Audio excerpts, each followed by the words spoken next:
Welcome to your Racer X preview show for the 2015 Monster Energy AMA Supercross and FIM World Championship. Jason Weigandt joined by Steve Matthes, and our buddies Jason Thomas and David Pingree, ex-pros, will be weighing in as well as we get you set for the 2015 season in the 450 class.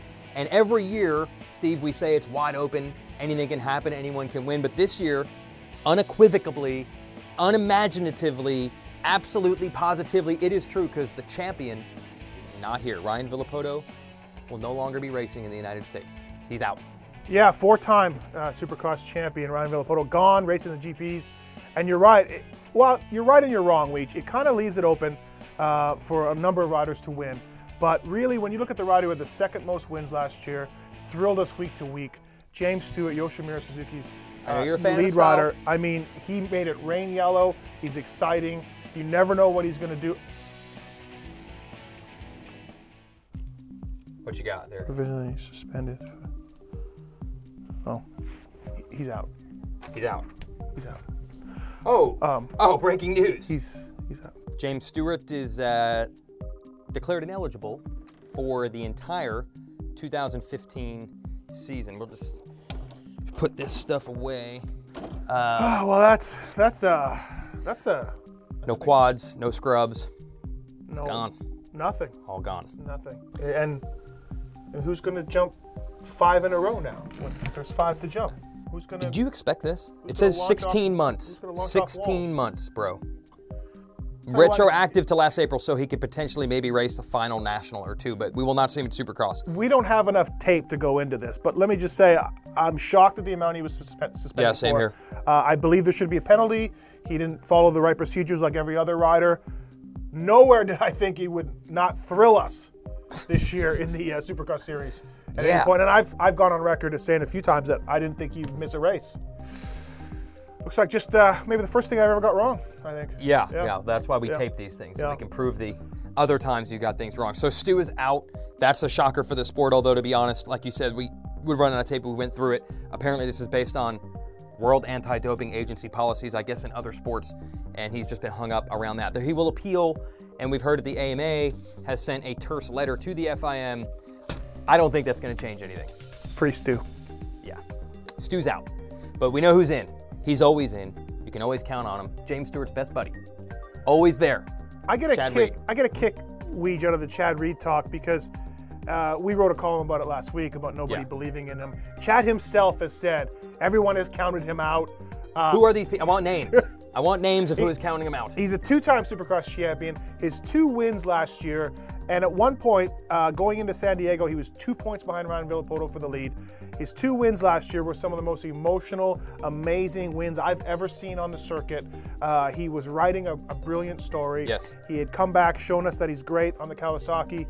And, I mean, you can never count the guy out. Like, Chad, I know this helps you to tell everybody that no one counts on you, but I'm telling you, we all count on you. Yes. We know Stewart is out. We are counting on Chad Reed to be in.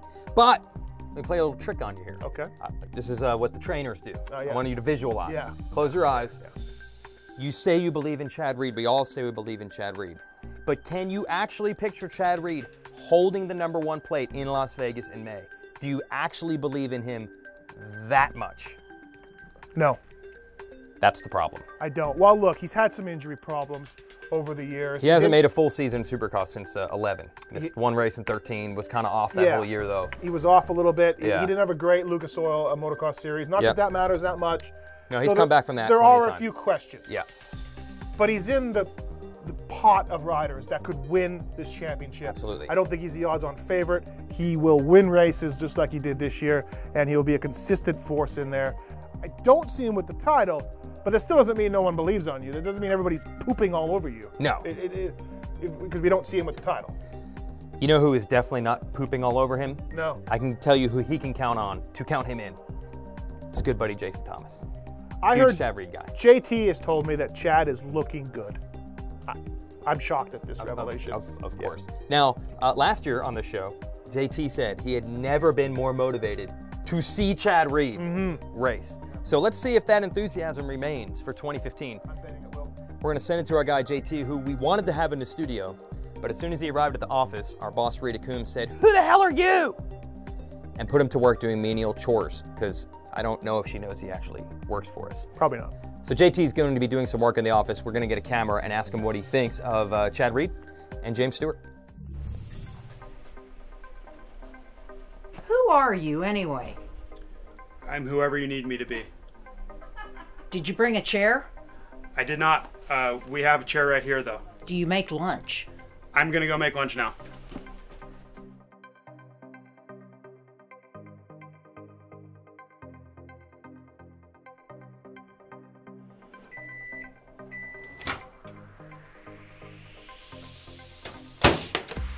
Okay, by now everyone knows what's going on with James Stewart.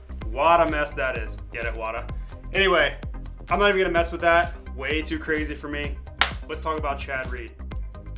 A lot of people call me a waffler. I'm not gonna waffle on this. Chad Reed's gonna win in 2015. He will win races this year. The question for me is, will he win the title? I'm not real sure if he's gonna win the title. Try not to waffle on it. Okay, that's JT, motivated to see Chad Reed in action, motivated to help clean up the office. And that's it, James Stewart, Ryan Villapoto not racing. So Chad Reed is the only rider in this field who has won this title before. Yeah, that's it. It's crazy. It's Chad Reed. But the door's open. A lot of other riders we'll talk about in future episodes here. You know, Kennard and Millsaps, all the rookies, Roxon and Barsha, Tomac. Lots of riders that could potentially win this title. But as far as the veterans, the guys who have been there, done it, Chad Reed, the only one. Wait. What? We're forgetting somebody. And I've been guilty of this before. Oh, Ryan Dungey. The big number 5. Yeah. The forgotten man. Sorry, Dunge. What is it about Dunge that leads to him being left out of these conversations all the time? You know, I don't really know. I've been guilty of it, though, myself, Yes. when talking about different guys and who can do what. Ryan Dungey, certainly a past Supercross champion, one of the very best riders in our sport ever. Yeah, for some reason, Ryan just gets overlooked sometimes a little bit, and I think that's a shame because he's a terrific rider. I mean, his worst, if Ryan Dungey has a terrible year, it's what he did last year. He wins one race and doesn't, land on the podiums. I think he went 4 races last year without a podium, which is his all-time longest streak. And that was not a good year for Dunge.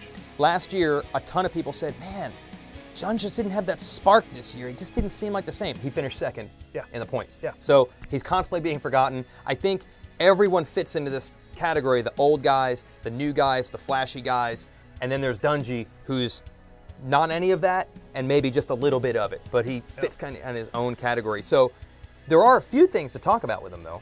Got some changes. Yeah, the biggest thing, I think, from talking to people that have worked with Ryan in the past or worked on teams in the past, Ryan is a guy that's constantly testing and constantly evolving his motorcycle, not always super pumped on his bike and looking for the ultimate setup. In my mind, it's not there. If it's motocross, it's not going to be there, but regardless of what I think. Here's the thing, brand new KTM 450 this year. Yep. It's lighter, it's smaller, it's more compact. There's some new suspension designs coming on for that bike. I wonder if Ryan Dungey could get up to speed quick enough on the new machine, testing-wise, to be happy with it. If you see Ryan Dungey's bike in the pits in between practice sessions with no front end, that's a problem. I think you don't. If you stand on the track with no front end, that's a real problem. We're going to ask our own David Pingree about that. But yeah, I just don't think that if there's one thing about Ryan Dungey, it's going to be, can he adapt to this new motorcycle? Now, we got some stats here to show you on these veteran guys. Stewart, who's not competing, Reed, and Dunge. Dunge is now officially, we're considering him a veteran because Chad Reed has the record. 4 years between his first and second title. If Dungey were to win this year, it'd be 5 years. So he's actually been at this game for a while. Here's the win stats of these three. You can see how strong Reed and Stewart were early in their career. Their first 5 years, they won a ton of races. Hasn't been quite the same the last 5, although they've still been good. In the last 5 years that Dungey's been there, he's won very similar to the amount of them. So the question now is Dungey going to be able to keep up with these younger guys that keep coming in and continue to be the solid Ryan Dungey? Or is he starting to hit the backside? That's the real question. He does have Alden Baker now on his side. Yeah, big change for him. Yeah. Big change for him. Going to, Ryan's never been a guy to have a trainer for a long time. He did touch base with Alden Baker a little bit years ago. He worked with Johnny O'Mara years ago, real briefly. And now he's in a Baker factory with Alden Baker, Kenny Roxon, Adam Cincerillo, Jason Anderson, Marvin Muscan. They're all with Alden Baker, and that's going to be interesting to see if that makes a difference or not. But I'm not really the one to talk about fitness. Really? But we might have somebody. Okay, well, let's try Jason Thomas, who's getting a workout in the office. What do you think? New bike, new trainer for the Dungey. Will it make a difference?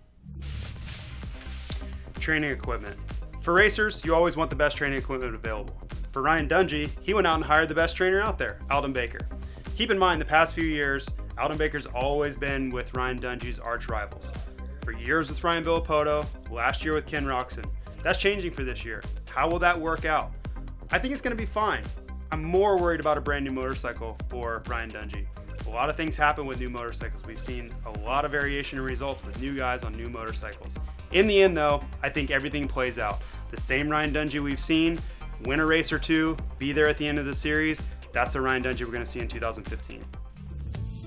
Okay, JT, seeing all the nooks and crannies of the office, everything that we have to offer here in Morgantown. This is it, folks. It's going to be an exciting season. It's coming your way. You can go to supercrossonline.com to get all the info. Here is the 2015 schedule. A couple of changes in there. With the back-to-back Atlanta, people are excited about that. A new stadium in Northern California. People are excited about that. Petco Park in San Diego. People are excited about that. Anything missing?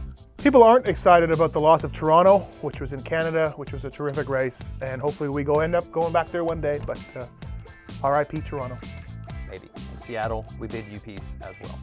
You can go to supercrossonline.com, get all the information you want if you want to buy tickets and see these races in person.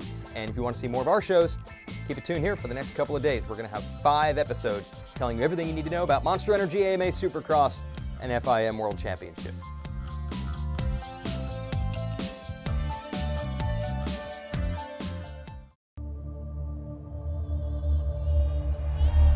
I'm excited, you know, there's always that little bit of kind of edgy, you know, butterflies, but it's a feeling you really look forward to. When you don't have it, you miss it. For me, it's always the anthem. You know, as soon as you're hearing the anthem, it's about to get real. It kind of reminds you this is what you enjoy doing, this is why you're here, and bring back the love and the passion for the sport. Gets you fired up, almost kind of chills up your back.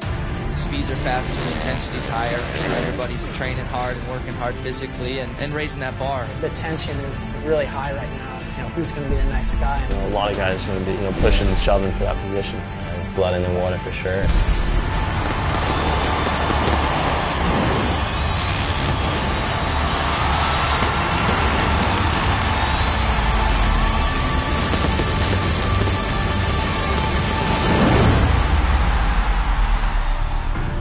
For me, this is not my first go-around. You know, let the craziness kind of happen, and something that you just can't really prepare yourself for other than experience and going through it. Stallo's in the lead, and this stadium's going nuts! This championship is a long struggle. It's 17 rounds in 18 weeks, but you've got to survive it. This is when you have to dig deep. This is when the man in you comes out and you have to go for it. Get ready. Here comes a gate drop.